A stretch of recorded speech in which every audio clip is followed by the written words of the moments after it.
Hello दोस्तों, कैसे हो आप सभी। आज हम पढ़ेंगे हिंदी के मोस्ट इम्पोर्टेंट टॉपिक हिंदी की उपभाषाएं एवं बोलियां। तो चलिए शुरू करते हैं। हम देखेंगे हिंदी की उपभाषाएं और बोलियों में क्या क्या एग्जाम में पूछे जा सकते हैं। देखिए, हिंदी की उपभाषाओं तथा इसकी बोलियों का विकास अपभ्रंश की विभिन्न अवस्थाओं या शैलियों से हुआ है, जिनका विवरण निम्न प्रकार से है। तो चलिए देखते हैं। पहला है इसमें सौश्रेणी अपभ्रंश से विकसित हिंदी की उपभाषाएं एवं बोलियां, जिसमें दो पार्ट हैं, पश्चिमी हिंदी की बोलियां और पहाड़ी हिंदी की बोलियां। पश्चिमी हिंदी की बोलियों में है हरियाणा, मध्य प्रदेश, दिल्ली, बुंदेलखंड, और पहाड़ी में है हिमाचल, उत्तराखंड और नेपाल के कुछ भाग। अब हम देखेंगे पश्चिमी हिंदी की बोलियों में कितने प्रकार बने हैं। इसमें दो प्रकार हैं, आकार बहुला एवं ओकार बहुला। आकार बहुला है, इसमें हम देखेंगे आकार बहुला और ओकार बहुला। आकार बहुला में है कौरवी खड़ी बोली, हरियाणवी बांगरू, और ओकार बहुला में है ब्रज, बुंदेली, कन्नौजी।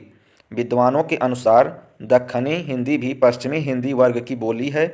यह हैदराबाद तथा उसके आसपास प्रचलित है। मारवाड़ी पश्चिमी राजस्थानी और जयपुरी ढूंढाड़ी पूर्वी राजस्थानी। अब इसमें हम देखेंगे एक और दिया है जो है हमारा पहाड़ी हिंदी। पहाड़ी हिंदी की बोलियां देख लीजिए। यह हिमाचल प्रदेश, उत्तराखंड और नेपाल के कुछ भागों में बोले जाते हैं। पहाड़ी हिंदी में पश्चिमी पहाड़ी और मध्यवर्ती पहाड़ी आते हैं। अब पश्चिमी पहाड़ी में हम देखेंगे तो इसमें कुमाऊनी है और गढ़वाली है। कुछ विद्वान इसे खस या अपभ्रंश से विकसित मानते हैं। इसे पहाड़ी हिंदी की बोलियों को कुछ विद्वान खस और अपभ्रंश से विकसित मानते हैं। एक और है तीसरा, राजस्थानी हिंदी की बोलियाँ। राजस्थानी हिंदी की बोलियों में आप देखेंगे तो यह ट वर्ग बहुला हैं। मारवाड़ी पश्चिमी राजस्थानी में बोली जाती है, जयपुरी ढूंढाड़ी पूर्वी राजस्थानी में, और मालवी जो है यह दक्षिणी राजस्थानी में, मेवाती उत्तरी राजस्थानी में बोली जाती है। अब हम देखेंगे अर्धमागधी अपभ्रंश से विकसित हिंदी की उपभाषाएं एवं बोलियां और मागधी अपभ्रंश से विकसित हिंदी की उपभाषा एवं बोलियां। तो हम इसमें पहले देखेंगे अर्धमागधी में, तो इसमें आते हैं अवधी बोली, बघेली बोली। वहीं पर आप देखेंगे नीचे दिया गया है पूर्वी हिंदी की बोलियां, यह भी इसी में आती हैं। पूर्वी हिंदी की बोलियों में पूर्वी उत्तर प्रदेश और छत्तीसगढ़ में प्रचलित कुछ बोलियां हैं, और छत्तीसगढ़ यहाँ पर भी है, तो इसमें ऐड कर लीजिएगा। अब देखिए, मागधी अपभ्रंश से विकसित हिंदी की उपभाषाएं एवं बोलियां। मागधी में भोजपुरी बोली बोली जाती है, मगही बोली जाती है। बिहारी हिंदी की बोलियां हैं उत्तर प्रदेश के पूर्वांचल के जिले व बिहार में। और मैथिली भारती आठवीं आठ मैथिली जो भाषा है यह संविधान की 8वीं अनुसूची में भाषा के रूप में शामिल है। बार बार एग्जाम में पूछा जाता है कि मैथिली संविधान की किस सूची में शामिल है, तो 8वीं अनुसूची में शामिल है, ध्यान दीजिएगा। अब नेक्स्ट देखिए प्रमुख बोलियां व उनकी उपबोलियां। तो इसमें ब्रज भाषा हम पहले देखेंगे। ब्रज भाषा में आते हैं डांडी, जादोवाटी, अंतर्वेदी, भूक्सा। अवधि में देख लीजिए, अवधि में कोसली आती है, गहोरा आता है, जोलहा, बैसवाड़ी, जूडर, ये सभी अवधि में आते हैं। अब देखिए बुंदेली में कौन कौन सी भाषाएं आती हैं। बुंदेली में वनाफरी, लोधांती, पवारी, बुंदेलखंडी, लिभट्ठा। वहीं पर हम यहाँ देखें डिंगल भाषा भाट भाषा है, पिंगल नाग भाषा है। छत्तीसगढ़ी में खलहाटी, लरिया और बघेली रिवाई, कौरवी खड़ी बोली है। अब हम देख लेंगे हिंदी की प्रमुख बोलियां व उनके क्षेत्र। तो हम ब्रज में देखेंगे क्या क्या बोला जाता है। तो ब्रज में करौली है, मथुरा, आगरा। ब्रज भाषा जो है यह कहाँ कहाँ बोली जाती है दिया गया है। तो करौली, मथुरा, आगरा, अलीगढ़ में, बरेली में, बदायूं, एटा, मैनपुरी, गुड़गांव, भरतपुर, इन सभी में यह ब्रज भाषा बोली जाती है। अब देखिए कौरवी भाषा कहाँ कहाँ बोली जाती है। मेरठ में, दिल्ली में, शामली में, गौतम बुद्ध नगर में, सहारनपुर में, मुरादाबाद में, बिजनौर में, रामपुर में, गाजियाबाद में, मुजफ्फरनगर में, हापुड़ में कौरवी बोली प्रचलित है। अब हम देखेंगे गढ़वाली, कन्नौजी, कुमाऊनी। तो हम सबसे पहले देखेंगे कन्नौजी। या इटावा में, फर्रुखाबाद में, हरदोई में, पीलीभीत में, शाहजहांपुर में, कानपुर में। आपसे एग्जाम में कैसे इससे क्वेश्चन बनता है जान लीजिए। आपको दे देगा कन्नौजी बोली कहाँ बोली जाती है, 4 ऑप्शन दे देगा आपको, उसमें से छांटना रहेगा, करेक्ट आंसर बताना होगा। अब देखिए हम देखेंगे गढ़वाली भाषा। गढ़वाली में देख लीजिए टिहरी, गढ़वाल, उत्तरकाशी, चमोली। कुमाऊनी भी देख लीजिए नैनीताल, अल्मोड़ा, पिथौरागढ़। अब हम पढ़ेंगे मारवाड़ी। पुरानी मारवाड़ी को डिंगल कहते हैं। मारवाड़ी या पुरानी मारवाड़ी को क्या कहते हैं, डिंगल कहते हैं। यह अजमेर में, बीकानेर में, जैसलमेर में, किशनगढ़ में, जोधपुर में बोले जाते हैं।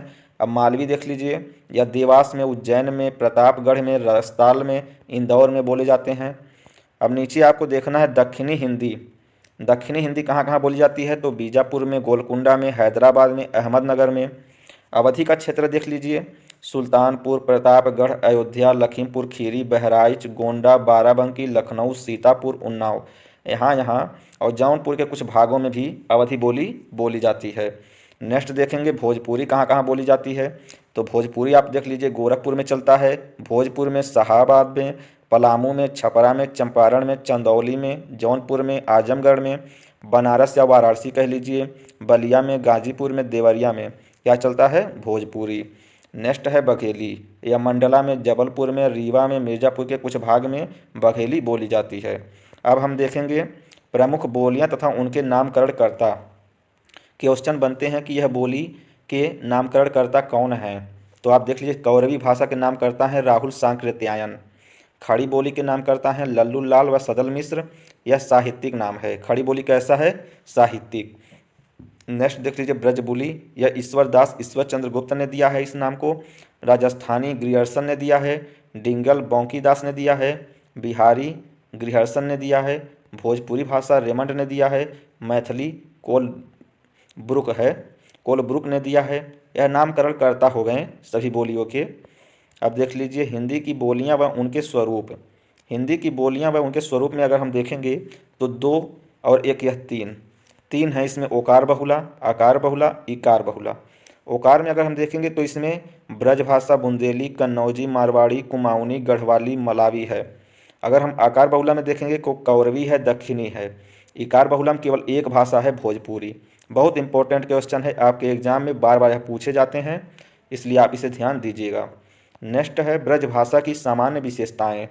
तो हम देखेंगे ब्रजभाषा की विशेषताएं कौन कौन सी हैं। पहला विशेषता है सौरसेनी से अपभ्रंश विकसित हुई। दूसरा है पश्चिमी हिंदी की बोली है, ओकार बहुला है, इसमें स्वर जो हैं ह्रस्व, दीर्घ और अतिगृत ह्रस्व हैं।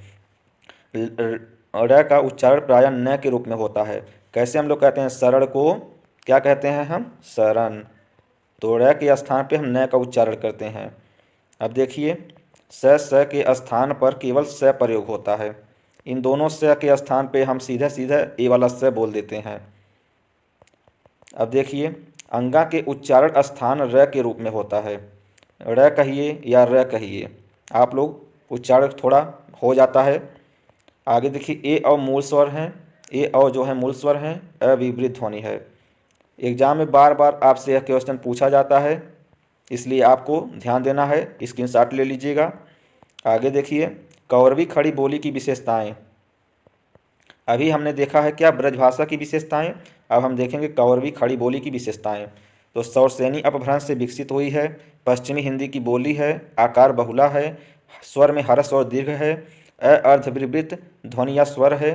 कौरवी नामकरण राहुल सांकृत्यायन द्वारा की गई है। यह जो कौरवी नामकरण है राहुल सांकृत्यायन ने दिया है। खड़ी बोली इसका साहित्यिक नाम दिया है। यह ग्रामीण बोली भी है। आपसे पूछ लेगा कौरवी या खड़ी बोली कैसी बोली है, 4 ऑप्शन दे देगा, उसमें ग्रामीण बोली भी लिखा रहेगा, आपको कंफ्यूज नहीं होना है। यह कौरवी या खड़ी बोली ग्रामीण बोली है। खड़ी बोली इसका साहित्यिक नाम है। इसको लल्लू लाल और सदल मिश्र ने इसका नामकरण किया है। अब नेक्स्ट देखिए अवधि की विशेषताएं। अवधि अर्धमागधी अपभ्रंश से विकसित हुई है, पूर्वी हिंदी की बोली है, स्वर में अतिह्रस्व और ह्रस्व हैं, व्यंजनांत बोली है, ड़ के स्थान पर न का उच्चारण होता है, स के स्थान पर स का प्रयोग होता है और ल के स्थान पर र का उच्चारण होता है, य का ज, व का उ या ब उच्चारण होता है। असमृद्ध ध्वनि है, ए के स्थान पर आई, औ के स्थान पर औ का उच्चारण होता है। बहुत इंपॉर्टेंट क्वेश्चन अवधि से भी बनता है, इसलिए आप इसको भी स्क्रीनशॉट ले लीजिएगा। आगे देखिए भोजपुरी की विशेषताएं। भोजपुरी मागधी अपभ्रंश से विकसित हुई है, यह इकार बहुला है, बिहारी हिंदी की बोली है, व्यजनांत बोली है, स्वर में अति ह्रस्व, दीर्घ ह्रस्व, ल या ड के स्थान पर प्रायः र का प्रयोग होता है, शब्द के मध्य में र का लोप हो जाता है, अड़ का ध्वनि का अभाव होता है, स ब के स्थान पर ह का प्रयोग होता है, अंगा स्वर स्वतंत्र ध्वनि है, अर्धविपरीत ध्वनि है। अब देखिए आगे हम पढ़ेंगे उत्तर प्रदेश की प्रमुख बोलियां। उत्तर प्रदेश राज्य की प्रमुख बोलियों में हम देखेंगे तो खड़ी बोली है, कामायनी जयशंकर प्रसाद जी द्वारा रचित गई है। प्रथम प्रिय प्रवास हरिऔध जी हैं। खड़ी बोली में देखिए अब्दुल हक खड़ी बोली को गंवारू कहते हैं। पूछ लेगा एग्जाम में, गंवारू बोली के जन्मदाता या गंवारू किसे माना जाता है? कौन से ऐसे हैं जो गंवारू भाषा को खड़ी बोली के रूप में जानते हैं? तो अब्दुल हक हैं। नेक्स्ट, गिलक्राइस्ट ने खड़ी का अर्थ मानक बताया है। पूछ लेगा खड़ी बोली का अर्थ मानक किसने बताया है? तो आप बोलिए गिलक्राइस्ट ने बताया है। अब देखिए खड़ी बोली के शब्द के प्रथम प्रयोगकर्ता कौन हैं? लल्लू लाल सदल मिश्र। खड़ी बोली के प्रथम कवि अमीर खुसरो। खड़ी बोली का आदर्श या मानक रूप है मेरठ में। कौरवी नामकरण राहुल सांकृत्यायन ने दिया है। क्षेत्र मेरठ, आगरा, गाजियाबाद, गौतम बुद्ध नगर, हापुड़ इत्यादि है। कामता प्रसाद गुरु ने खड़ी बोली का अर्थ कर्कश बताया है। बहुत इंपॉर्टेंट क्वेश्चन है। कर्कश जो है यह किसने बताया है खड़ी बोली का अर्थ? तो कामता प्रसाद गुरु ने। मोस्ट इंपॉर्टेंट क्वेश्चन है यह। इतना हम विस्तार से आपको बता रहे हैं, इसी से क्वेश्चन बनेगा, ध्यान रखिएगा, इससे बाहर कुछ नहीं जाएगा। अब देखिए गंगा यमुना के मध्य क्षेत्र को अंतर्वेद या अंतर्वेदी बोली कहते हैं। मध्य देशी, ग्वालियर, पिनगली, हिंदुई नाम भी इसी के हैं। मथुरा, अलीगढ़, आगरा, मैनपुरी, एटा, बदायूं, बरेली, पीलीभीत इत्यादि हैं। कृष्ण भक्ति काव्य व रीति काल की मुख्य भाषा का आधुनिक काल में भारतेंदु योगीन काव्य की भाषा रही है। अब देखिए बुंदेली में क्या क्या आता है और कन्नौजी में क्या क्या आता है। तो बुंदेली में हम देखेंगे झांसी, जालौन, हमीरपुर इत्यादि क्षेत्र आते हैं। ब्रज भाषा के निकट है। लोक साहित्य की बोली है। ईसुरी, जगनिक, ठाकुर, पजनेश, रसनिधि, श्रीपति तथा पद्माकर इत्यादि इसके प्रसिद्ध कवि हैं। आल्हा बुंदेली की वनाफरी शैली उपबोली में है। कन्नौजी में देखेंगे तो केवल लोक साहित्य की रचनाएं मिलती हैं। इसके क्षेत्र हैं इटावा, शाहजहाँपुर, फर्रुखाबाद, पीलीभीत, हरदोई इत्यादि। ब्रज भाषा से प्रभावित है। कन्नौजी जो है यह ब्रज भाषा से प्रभावित है। नेक्स्ट देखिए अवधी बोली। अवधी का क्षेत्र आप देखेंगे तो यह लखनऊ, अयोध्याबाद।